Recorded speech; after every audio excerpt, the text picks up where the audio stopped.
বিসমিল্লাহির রহমানির রহিম। আসসালামু আলাইকুম।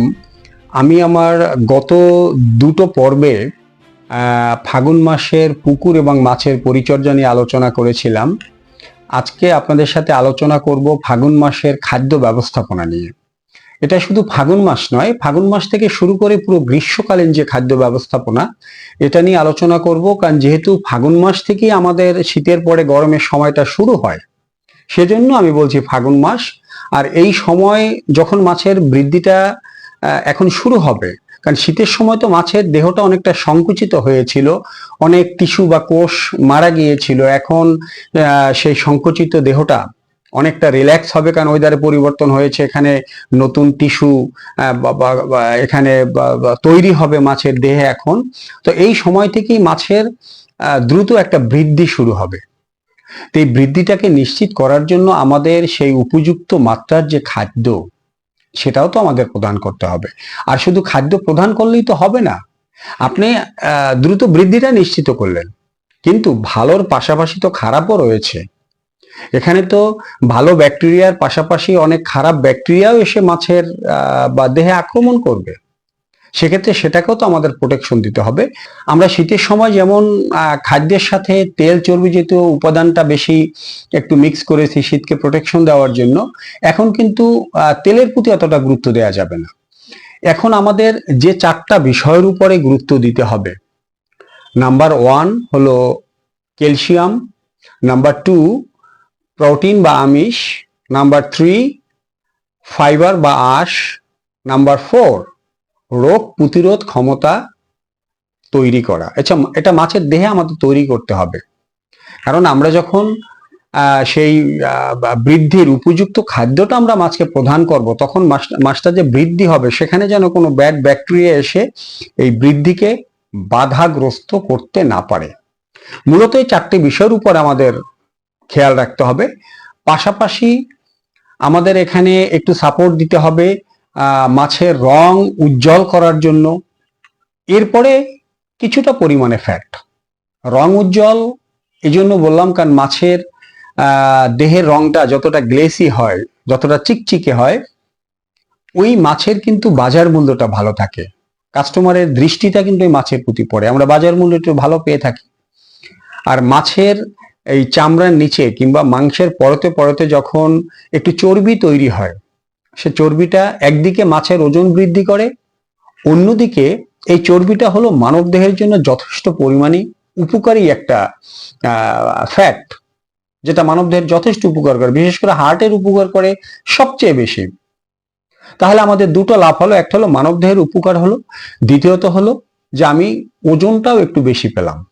এই দুটো দিকেই লাভ। তো সেক্ষেত্রে আমাদের রং উজ্জ্বল এবং ফ্যাট এই দুইটার প্রতিও কিছুটা গুরুত্ব দিতে হবে, কিন্তু সেটার পার্সেন্টেজটা কম। এখানে যারা পিলেট খাদ্য মাছকে প্রদান করছেন, তারাও খাদ্যের সাথে কোন উপাদানটা কিভাবে মিশ্রণ করে মাছকে দিবেন সেটা নিয়েও আলোচনা করব। আর যারা হাতে তৈরি খাদ্যটা মাছকে প্রদান করছেন, তারা কি কি উপাদান মিক্স করবেন। যারা অলরেডি 1-1.5 মাসের খাদ্যটা আপনারা মজুত করেছেন, তৈরি করে একত্রিত করে মজুত করে রেখেছেন, তারা এর সাথে কোন উপাদানটা বাড়াবেন এই বিষয়টা নিয়ে আলোচনা করব। তো এখানে আমরা শুধু প্রোটিনটার প্রতি গুরুত্বটা এজন্য দিয়েছি যে আমাদের যদি শুধু প্রোটিন আমরা নিশ্চিত করতে পারি, বাকি যে বিভিন্ন মাল্টি মিনারেলস, মাল্টি ভিটামিনস, তারপরে omega 3 fatty acid, omega 12 fatty acid বা এই জাতীয় যত উপাদান, আমরা যে দ্রব্যগুলো দিয়ে আমরা খাদ্যটা তৈরি করি, এর ভিতরে কিন্তু সব উপাদানই যথেষ্ট পরিমাণ রয়েছে। কিংবা পিলেট খাদ্যটা যারা দেন, পিলেট খাদ্যের ভিতরেও রয়েছে, কিন্তু তুলনামূলকভাবে পিলেট খাদ্যের চেয়ে এই হাতে তৈরি খাদ্যের উপাদানগুলো সঠিক থাকে। যে পিলেট খাদ্য আমরা যেসব উপাদান দিয়ে আমরা হাতে তৈরি খাদ্যটা তৈরি করছি, এসব উপাদান দিয়েই কিন্তু পিলেট খাদ্যটা তৈরি হয়, কিন্তু এটা ভাসমান। এটা তো যথেষ্ট পরিমাণে তাপ এবং চাপের মাধ্যমে এই খাদ্যটা ফ্যাক্টরিতে তৈরি করা হয়। তো সেখানে যান্ত্রিক ত্রুটি বা ইলেকট্রিক্যাল যদি কোনো প্রবলেম থাকে, অনেক সময় এই তাপ চাপের যান্ত্রিক ত্রুটির কারণে খাদ্যের গুণগত মান কিন্তু অনেক সময় একটু নষ্ট হয়ে যায়। এটা অ্যাকচুয়ালি কোম্পানির কিছু করার থাকে না। আবার যখন একটা দ্রব্য সামগ্রীকে যখন যথেষ্ট পরিমাণে তাপচাপ দেয়া হয় তখন তার ভিতরে অনেক অ্যামাইনো অ্যাসিড বা অনেক ভিটামিনস, মিনারেলস, প্রোটিনস অনেক কিছু নষ্ট হয়ে যায়। আর বাজার থেকে যখন আমরা র মেটেরিয়ালসটা কিনে আমরা খাদ্যটা তৈরি করব, তখন কিন্তু সেখানে আমরা সমস্ত উপাদানগুলো সঠিক মাত্রায় পাচ্ছি। দ্বিতীয়ত, এখানে আমাদের খাদ্যের কস্টিংটাও অনেকটা কম পড়ছে, একটু পরিশ্রমটা বেশি হচ্ছে, কিন্তু কস্টিং কিন্তু অনেক কম হচ্ছে। এবং আমি সঠিক মাত্রার উপাদান, আমি জানছি যে আমার মাছকে আমি কি খাদ্য দিচ্ছি এবং কতটুকু প্রোটিন এখানে আমি মাছকে নিশ্চিত করতে পেরেছি। এজন্য আমি বলবো যে একটু কষ্ট হলেও আপনারা হাতে তৈরি খাদ্যটার উপরে গুরুত্বটা একটু বেশি দিবেন, তাহলে বেশি আপনারা অ্যাকচুয়ালি লাভবান হতে পারবেন। যাই হোক, মাছের দেহের যে হাড়, এই হাড়টাকে আমাদের মজবুত করতে হবে, কারণ হাড় যদি মজবুত না করি তাহলে আমরা মাছের দেহে মাংস ধরাতে পারবো না। আর এই মাংস ধরানোর জন্য, আমাদের হাড় মজবুত করার জন্য আমাদের প্রথম উপাদান হলো ক্যালসিয়াম। এই ক্যালসিয়াম বাইরে থেকে আপনাকে এভাবে কিনে দিতে হবে না। আমি আমার ভিডিওতে বলেছিলাম যে ফাগুন মাসে আমরা মাসে 2টা পরিচর্যা করব, পুকুর পরিচর্যা করব। এখানে যে চুন, অবশ্যই এটা পাথর চুন, কোনো প্যাকেটের বা পাউডার চুন হলে চলবে না, কারণ পাউডার চুনের ভিতরে সব উপাদানগুলো বিদ্যমান থাকে না, অনেক উপাদান নষ্ট হয়ে যায়। আর যে পাথুরে চুনটা, সেটা ভিজানোর পর যদি গরম গরম দিয়ে এখানে আমরা চুনের যত উপকারী উপাদান আছে সেই উপাদানগুলো আমরা এখানে পাই, এবং সাথে যথেষ্ট পরিমাণ ক্যালসিয়াম আমরা পেয়ে থাকি। তো আমরা যদি চুনটা নিশ্চিত করি, ক্যালসিয়ামটা এখান থেকে পাচ্ছি, মাছের হাড় গঠন হয়ে যাচ্ছে। এরপরে আমাদের প্রোটিন, কারণ মাছের দেহে মাংস ধরানোর জন্য প্রধান উপাদান হলো প্রোটিন, কারণ প্রোটিনে মাংস বৃদ্ধি করে। আর ফাইবার জাতীয় খাদ্যটা আমরা নিশ্চিত করব এই জন্য যে ফাইবার হলো মাছের যে হজম প্রক্রিয়া বা আত্তীকরণে সহযোগিতা করে। খাদ্যের ভিতর যদি ফাইবার না থাকে, এই খাবার ডাইজেস্ট ঠিকভাবে কিন্তু হয় না, এই জন্য আমাদের ফাইবারটা নিশ্চিত করতে হবে। তো আমরা প্রোটিন জাতীয় যে সামগ্রীটা রয়েছে, এটা আমরা 40 থেকে 50% খাদ্যের সাথে মিক্স করব। তো প্রোটিন সমৃদ্ধ খাদ্য আমরা বেশি প্রোটিন কোনটায় পেতে পারি? এক হলো সয়াবিনের খোল, তারপরে অ্যাঙ্কর ডাল, এরপরে আমরা সরিষার খোল। এই 3টা উপাদানেই মূলত আমরা প্রোটিনটা সবচেয়ে বেশি পেয়ে থাকি। কেন? সয়াবিনে রয়েছে 42 থেকে 44%, অ্যাঙ্কর ডালে রয়েছে 36%, সরিষায় রয়েছে 32 থেকে 33%। আর যারা রেপসিড অয়েল কেক ব্যবহার করবেন তারা তো 36% পাবেন। এই উপাদানগুলো যদি আমরা একটু বেশি দিই, সেখান থেকে আমরা প্রোটিনের সোর্সটা পেয়ে যাচ্ছি। আর এখান তো আমরা 8-10টা উপাদান এমনিতেই আমরা খাদ্যের সাথে মিশ্রণ আমরা করে থাকি। আর যে তেলের এটার জন্য 10% তেল জাতীয় সামগ্রী আমরা, কারণ কিছুটা তো তেলের প্রয়োজন হয় মাছের দেহ গঠনের জন্য। তো এই জন্য আমরা অটো ব্র্যান্ড অথবা দেশি ব্র্যান্ড এটা আমরা ব্যবহার করতে পারি, যাতে আমরা তেলের ঘাটতিটা পূরণ করতে পারবো। ফাইবার জাতীয় খাদ্যের জন্য বিশেষ করে এই যে গমের ভুসি, অবশ্যই মোটা ভুসিটা, অনেক সময় এই যে গুঁড়া ভুসিটা, চিকন ভুসিটা বাজারে পাওয়া যায়, এটার ভিতরে দেশি ব্র্যান্ড এবং কিছুটা আটার পরিমাণ থাকে, যার জন্য এটা নেওয়া যাবে না। ওই যে মোটা ভুসি, যেটা একদম আস্ত সিল্কা, যেটা ভাঙা ভাঙা অবস্থায় পাওয়া যায়। ফাইবারের চাহিদা মেটানোর জন্য আমরা মোটা ভুসিটা ব্যবহার করতে পারি। আমরা এখানে 10% আমরা ভুট্টাটা ব্যবহার করতে পারি, এবং আমরা চাইলে 5% এখানে মসুর ডাল কিন্তু মাছের রং উজ্জ্বল করতে যথেষ্ট পরিমাণে সহায়ক ভূমিকা পালন করে। আপনি যদি 5%, টোটাল খাদ্যের 5% যদি মসুর ডাল এর ভেষণ করে আপনি খাদ্যের সাথে মিক্স করেন, কিংবা প্রতিদিন বিকেল বেলা আপনি কিছুটা পরিমাণে এই ভেষণ যদি পানির উপরে ভাসিয়ে দেন আপনার মাছের প্রজেক্টে, দেখবেন যে 1-1.5 মাসের ভিতরেই মাছের রঙের একটা আমূল পরিবর্তন আপনি দেখবেন, অনেক গ্লেসি হয়ে যাবে, অনেক চকচকে হয়ে যাবে। আর এই ফ্যাটের সোর্স হিসেবে আমরা তো অ্যাঙ্কর ডাল ব্যবহার করছি। তো অ্যাঙ্কর ডালের পাশাপাশি আমরা মুগ, মুসুরি, খেসারি, মাসকালাই এই বা বুট, ছোলা, এই ডালগুলো আমরা চাইলে ব্যবহার করতে পারি। তো যেহেতু অ্যাঙ্করে আপনার প্রোটিনের পরিমাণটা বেশি, এই জন্য আমরা অ্যাঙ্করটাই বেশি প্রেফার করি, আর তুলনামূলক দামটা অনেক কম অন্য ডালের চেয়ে। তো এই ফ্যাটটা যদি আমরা নিশ্চিত করি, তাহলে মাছটা খেতেও সুস্বাদু হবে এবং মাছের ওজনটাও বৃদ্ধি পাবে। আমার এই ডাল খাওয়ালে আমার দুটো লাভ হচ্ছে, একটা হলো আমি ওজন বৃদ্ধি পাচ্ছি, আর একটা হলো এটা মানব দেহের জন্য যথেষ্ট পরিমাণে উপকারী। তো এই জন্য অ্যাঙ্কর ডালের সাথে আমরা 5 কেজি পরিমাণ মানে 5% মসুর ডাল আমরা দিতে পারি। আর যদি কেউ দিতে না চান সমস্যা নেই।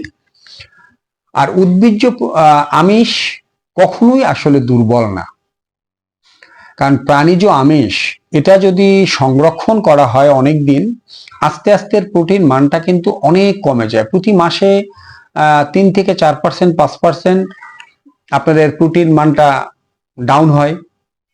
আর উদ্ভিজ্জ আমিষের প্রোটিন মান কিন্তু কখনোই লো হয় না, কখনোই কিন্তু ডাউন হয় না। আর যখন একাধিক উদ্ভিজ্জ আমিষকে একত্রিত করা হয় তখন এর মানটা একদম প্রাণীজ আমিষের কিন্তু কাছাকাছি চলে আসে, হয়তো 98, 100 এরকম 1-2% হেরফের হয়। যার জন্য উদ্ভিজ্জ আমিষটাই আমি প্রেফার করি। আর যদি কেউ শুটকি ম্যানেজ করতে পারেন সেক্ষেত্রে আপনারা 5% এর সাথে শুটকিটা আপনারা মিক্স করতে পারেন। এই ফাগুন মাস থেকে পুকুরের যে মাসিক পরিচর্যা, এই পরিচর্যাটা যদি আমরা ঠিকঠাক ভাবে করি, আমরা যদি পুকুরে চুন, লবণ এবং চিটাগুড়, ছাই এটা যদি আমরা নিয়মিত প্রয়োগ করি এবং পাশাপাশি এই হাতে তৈরি খাদ্য আমরা মাছের চাহিদা অনুসারে, যে আমিষের চাহিদা যে মাছের রয়েছে, কারণ এক একটা মাছের আমিষের চাহিদা তো এক এক ধরনের। আমার চাষকৃত মাছের যে আমিষের চাহিদা রয়েছে ওই চাহিদা অনুসারে যদি আমরা হাতে তৈরি খাদ্যটা তৈরি করতে পারি তাহলে কিন্তু আমরা খুব ভালো একটা উৎপাদন এখান থেকে পাবো। আর যারা আপনার পিলেট খাদ্যটা দিচ্ছেন তারা কিন্তু খাদ্যের সাথে কিছুটা পরিমাণে সয়াবিন খোলের ভেষণ এবং কিছুটা পরিমাণ, অর্থাৎ টোটাল 5%, আপনি 2.5% নিলেন সয়াবিনের খোলের ভেষণ, 2.5% নিলেন অ্যাঙ্কর ডালের ভেষণ, এটার সাথে কিছুটা পরিমাণে চিটাগুড়, কিছুটা পরিমাণে হলুদ, অর্থাৎ আমরা 100 কেজি খাদ্যে আমরা 2 কেজি হলুদের পাউডার আমরা ব্যবহার করব। তো এই অনুসারে আপনি যত কেজি খাদ্যটা দিচ্ছেন সেই খাদ্যের সাথে ওই পরিমাণে হলুদটা আপনি নিশ্চিত করবেন। এটা গুলে প্লেট খাদ্যের উপরে ছিটিয়ে দিয়ে ভালো করে এটাকে মিশ্রণ করে 10 মিনিট রেখে দিয়ে তারপর আমরা মাছকে প্রদান করতে পারি। তাহলে কিন্তু আমরা যথেষ্ট ভালো একটা রেজাল্ট এখান থেকে পাবো। আর যারা হাতে তৈরি খাদ্য প্রদান করছেন তারা কিন্তু অবশ্যই আপনার খাদ্যে যে লুজ লবণ, হলুদের গুঁড়া, 100 কেজি খাদ্যে 2 কেজি পরিমাণে হলুদ, এখন আপনার খাদ্যে যতটুকু আসে প্রতিদিনকার খাদ্যে হলুদের গুঁড়া এবং চিটাগুড়, সপ্তাহে আমি চাইলে প্রতিদিন হলুদটা মিক্স করতে পারি, ন্যূনতম 3 দিন। আর একদিন যদি আমরা 100 কেজি খাদ্যে 2 কেজি রসুন, এই হিসাবে আপনার প্রতিদিনকার খাদ্যের সাথে 3 থেকে 4 কোষ বা 5 কোষ রসুন এটাকে যদি থেতলে খাদ্যের সাথে মিক্স করে যদি আপনারা পুকুরে প্রদান করেন তাহলে মাছের যে কোষ বা টিস্যুগুলো, সেই টিস্যুগুলো আরো বেশি সক্রিয় হবে এবং এখানে মাছের দেহে যে গুড ব্যাকটেরিয়া, সেই গুড ব্যাকটেরিয়ার পরিমাণটা অনেকটা পরিমাণে বেড়ে যাবে। ব্যাড ব্যাকটেরিয়াগুলো এখানে মরে যাবে, এরা অকার্যকর হয়ে যাবে। আমাদের মাছের দৈহিক বৃদ্ধিতে আমাদের কোনো রকম কোনো সংশয় থাকবে না।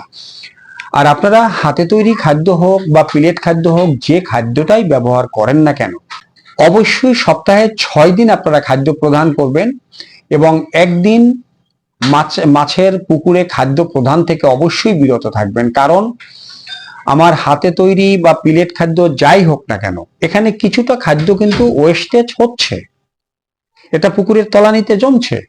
তো একদিন যখন খাদ্যটা বন্ধ থাকবে তখন মাছ খুঁজে খুঁজে ওই অবশিষ্ট খাদ্যটা খেয়ে ফেলবে এবং মাছের যে পাকস্থলী এটা একদিন একটু রেস্ট পাবে, অর্থাৎ এর যে কার্যক্রমটা, বিপাকীয় যে কার্যক্রমটা, এটা অনেকটা বৃদ্ধি পাবে।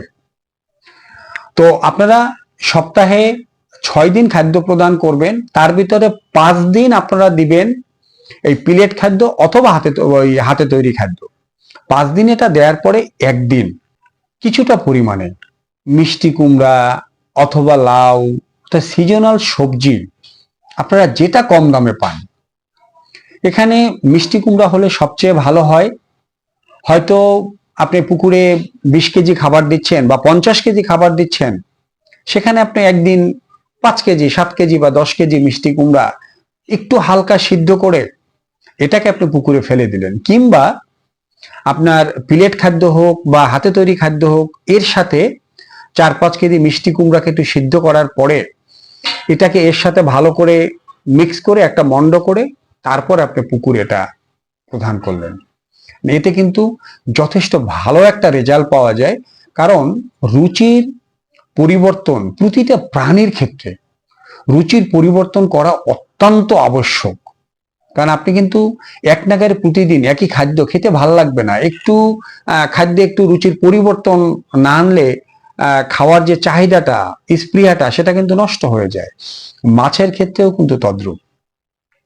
আপনি যখন সপ্তাহে 5 দিন ওই খাবারটা দিলেন, একদিন যখন একটু অন্য খাবার আপনি মাছকে প্রদান করলেন, তখন তার রুচিতে পরিবর্তন হলো, তার বিপাকীয় কার্যক্রমটা অনেকটা অ্যাক্টিভ হয়ে গেল, অনেকটা সতেজ হয়ে গেল, সেখানেও একটা পরিবর্তন আসলো, এবং একদিন খাদ্য বন্ধ থাকলো। এতে কিন্তু যথেষ্ট ভালো পরিমাণে রেজাল্ট আপনারা এখান থেকে পাবেন। তো আজ এ পর্যন্তই। আপনাদের সাথে আবার দেখা হবে অন্য কোনো পর্বে, অন্য কোনো বিষয়। সে পর্যন্ত সবাই ভালো থাকবেন, সুস্থ থাকবেন, নিরাপদ থাকবেন। Safety first. আল্লাহ হাফিজ।